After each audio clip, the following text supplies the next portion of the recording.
Hello les beauties, j'espère que vous allez bien. Aujourd'hui on se retrouve pour une nouvelle vidéo. On va parler cheveux aujourd'hui parce que j'avais envie de vous parler des bains d'huile.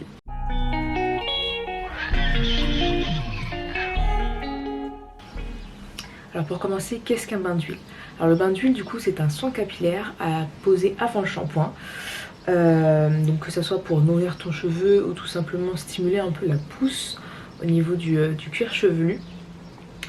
Il te suffira du coup en fait de choisir tout simplement l'huile végétale qui convient à tes besoins du moment. Et ça c'est super intéressant parce que du coup le bain d'huile ça fait vraiment le côté soin personnalisable.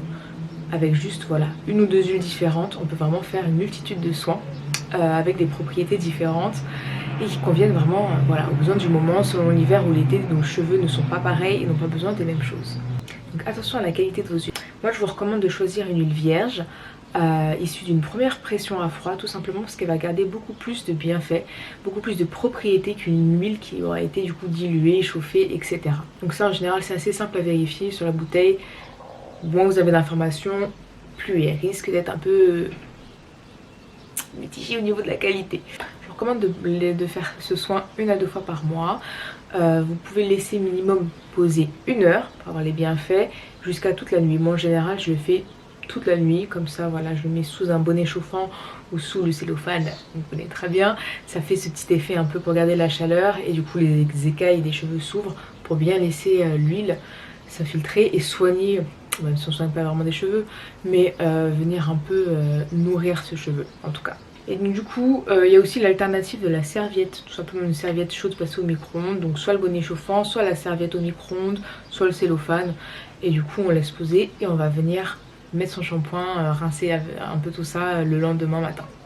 Alors du coup comme je vous disais tout à l'heure, pour faire vraiment un soin qui est personnalisé, on va venir mélanger dans une bouteille en verre 1 à 3 huiles végétales de qualité et qui répondent du coup aux besoins qu'on a envie. Moi par exemple j'ai fait celle-ci.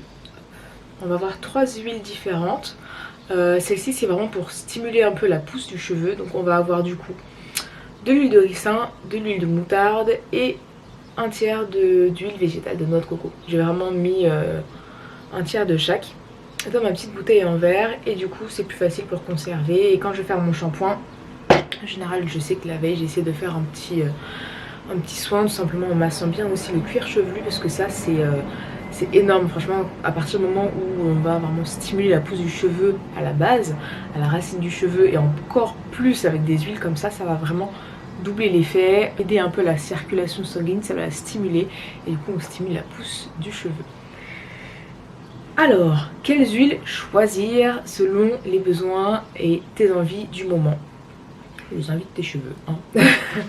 Alors du coup pour ça je vous avais fait une petite liste avec en fait une petite liste non exhaustive hein. J'ai pas parlé forcément de toutes les huiles végétales, mais on va dire c'est les plus courantes, les plus fréquentes pour ce type de soin. Donc là notamment pour tout ce qui est pousse du cheveu, j'aurais pu rajouter de l'huile végétale de nigel. Là j'en ai pas fait, tout simplement parce que l'huile végétale de nigel c'est la seule huile qui contient des huiles essentielles. Donc du coup elle est totalement interdite pendant la grossesse.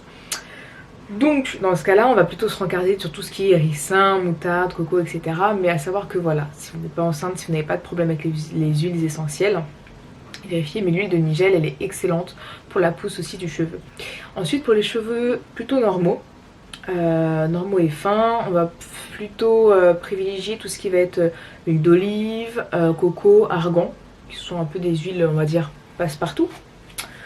Ensuite pour tout ce qui va être cheveux à tendance grasse, ou en tout cas le cuir chevelu à tendance grasse, on va privilégier des huiles qui vont réguler la production de sébum au niveau du cuir chevelu. Donc ça c'est vraiment plus à mettre en massage pareil au niveau des racines. Donc là on va privilégier l'huile de jojoba, de noisette, de papaye et pareil la nigel qui a vraiment un effet séborégulateur énorme. Et franchement vous en choisissez 1 ou 2 voire maximum 3 comme je vous ai dit tout à l'heure dans cette petite liste là et vraiment vous faites un bain d'huile mais sur mesure. Ensuite on va terminer par les cheveux secs et abîmés, donc tout ce qui va convenir aussi forcément aux cheveux frisés, crépus, etc.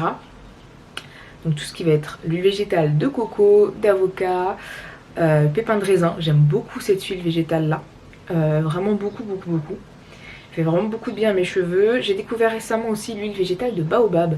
Franchement je la recommande pour les cheveux frisés, les cheveux secs, parce que aussi bien sur mes cheveux à moi que sur les cheveux de mon fils, ça fait vraiment des miracles.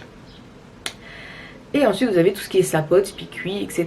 Donc c'est vrai que j'aime bien en mettre ça du coup à plus petite proportion dans mes bouteilles, mais ça marche très très bien.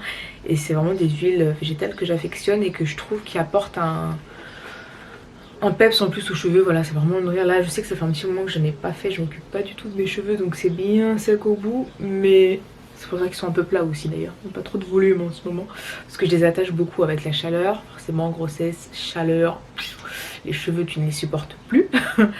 Donc du coup voilà, mais je vais me remettre un peu à faire mes bains d'huile, c'est pour ça que je voulais vous faire une petite vidéo par rapport à ce soin là, à ce type de soin là, et à savoir est-ce que oui, est-ce que c'est un soin que vous faites vous-même, est-ce que vous le faites fréquemment, est-ce que vous pensez à le faire, et quelles sont les huiles végétales que vous choisissez. Franchement ça m'intéresserait de savoir tout ça, donc n'hésitez pas à me dire ça en commentaire. Si tu as d'autres envies, j'ai pas mal de petites vidéos capillaires qui devraient arriver cet été je pense, si tout va bien. En tout cas, cette histoire de bain d'huile, je vous le recommande vraiment. Après, pour tout ce qui va être cheveux fins, etc., ne le faites pas non plus toutes les semaines parce que ça va un peu alourdir le cheveu. Même si on fait le shampoing derrière, hein, bien sûr. Faites un bon shampoing. Sans mettre trop d'eau au début parce que tout simplement, ça va un peu bloquer l'huile en fait au niveau de vos cheveux et, par rapport à l'eau. Et du coup, le shampoing ne va pas émulsionner, ça va pas enlever l'huile. En fait, c'est ce problème-là que souvent les personnes ont, c'est que quand elles ont fini leur bain d'huile, elles mettent trop d'eau. Non, humidifiez seulement un peu le cheveu et faites votre shampoing et rincez à grande eau. Et là, normalement, ça devrait être déjà beaucoup mieux et partir beaucoup plus facilement. Donc voilà, je crois qu'on a fait le tour de la question. Je vous fais des gros bisous les beauties. Je vous dis à très très vite pour de nouvelles vidéos. Passez un très bon été, je vous fais des gros bisous. Ciao ciao!